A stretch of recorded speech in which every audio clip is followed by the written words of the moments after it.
RERA చట్టం 2016ను ప్రజలకు విస్తృతంగా తీసుకెళ్లడం Andhra Pradesh real estate regulation authority ప్రధాన ఉద్దేశమని AP RERA chairman RS Siva Reddy తెలిపారు. బుధవారం రాజమహేంద్రవరం నగరంలోని స్థానిక హోటల్ మంజిరాలో నిర్వహించిన రెరా 2016 చట్టంపై అవగాహన కార్యక్రమంలో ఆయన ముఖ్య అతిథిగా పాల్గొన్నారు. రియల్ ఎస్టేట్ రంగంలో పారదర్శకత, జవాబుదారీతనం పెంపుతో పాటు వినియోగదారుల హక్కుల పరిరక్షణే లక్ష్యంగా Andhra Pradesh real estate regulatory authority పనిచేస్తోందని ఆయన వెల్లడించారు. రాష్ట్ర వ్యాప్తంగా అన్ని జిల్లాల్లో ఈ చట్టంపై అవగాహన కార్యక్రమాలు నిర్వహిస్తున్నట్లు తెలిపారు. ఇటీవల రాష్ట్ర ప్రభుత్వం పూర్తి సభ్యులతో ఏపీ రెరాను ఏర్పాటు చేసినట్లు పేర్కొన్నారు. వినియోగదారుల హక్కుల రక్షణతో పాటు రియల్ ఎస్టేట్ రంగంలోని అన్ని వర్గాలు సులభంగా ఉపయోగించుకునే విధంగా చట్టాన్ని యూజర్ ఫ్రెండ్లీగా రూపొందించామని చెప్పారు. ఈ సందర్భంగా డైరెక్టర్ జీవీజీఎస్ వరప్రసాద్ రెరా చట్టం 2016లోని వివిధ సెక్షన్లు, నిబంధనలపై వివరంగా అవగాహన కల్పించారు. కార్యక్రమంలో ఈ రాజశేఖర్, యుఎస్ఎల్ కామేశ్వరరావు, ఎం వెంకటరత్నం, డి శ్రీనివాసరావు, ఎం వెంకటేశ్వర్లు, జై కుల్దీప్, క్రీడా డైరెక్టర్ బి శ్రీనివాస్ తదితరులు రియల్ ఎస్టేట్ రంగానికి సంబంధించిన అంశాలపై ప్రసంగించారు. గుడ్ ఈవినింగ్ అండి. రెగ్యులేటరీ అథారిటీ ఆంధ్రప్రదేశ్ ఆహ్వానాన్ని మన్నించి చేసిన ప్రింట్ అండ్ ఎలక్ట్రానిక్ మీడియా వారికి మా అథారిటీ తరఫున నమస్కారాలు తెలియజేస్తూ,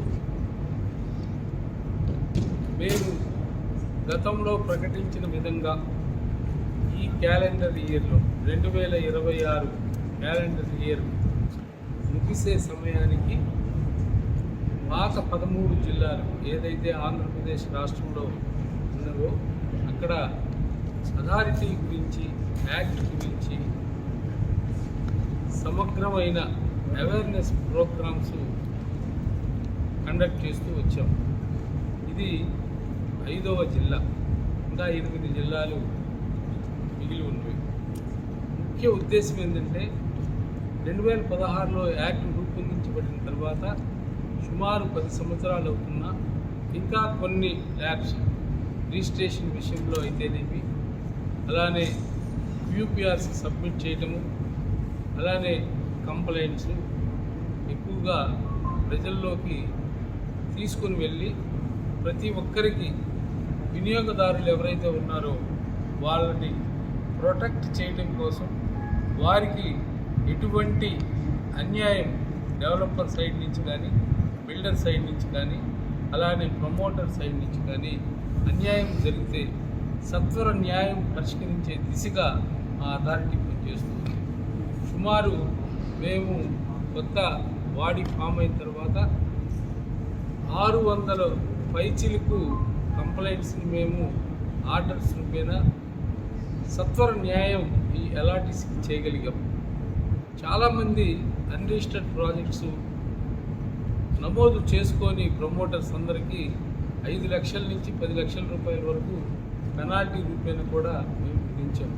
అలానే ఎవరైతే ఎండ్ యూజర్ వాళ్ళ జీవితంలో ఒక ఇల్లు కట్టుకోవటం, సొంత గూడు ఏర్పరచుకోవడం అనే ఒక కళని ఈ ప్రమోటర్స్ కానీ, డెవలపర్స్ కానీ దానిని సాకారం చేయని నేపథ్యంలో వారికి తగిన విధంగా, వారు ఎవరైతే ఎలాంటి కోరిన విధంగా వారికి పరిష్కారం, వాళ్ళ సమస్యలను పరిష్కారం చూపుతూ అనేకమైనటువంటి ఆర్డర్స్ని మేము రూపొందించడం జరుగుతూ ఉంది.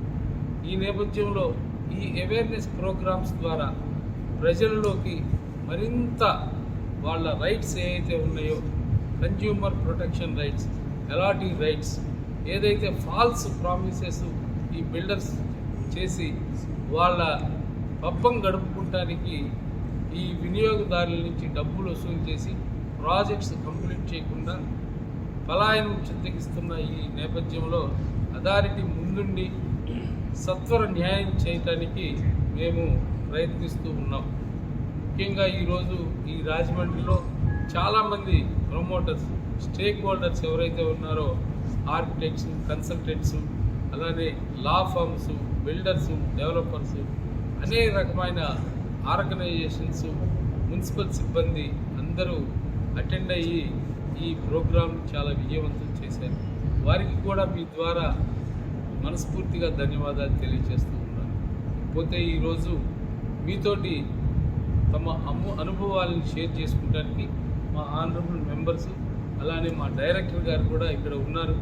వారిని కూడా ఒక నిమిషం మా అథారిటీ చేస్తున్న ఏదైతే పరిష్కార మార్గమైన పనులు ఉన్నవో వాటిని కూడా ఎక్స్ప్లెయిన్ చేయమని చెప్పేసి మీకు మీ ద్వారా అది ప్రజలకి మరింత చేరువవ్వాలని కోరుకుంటున్నాను.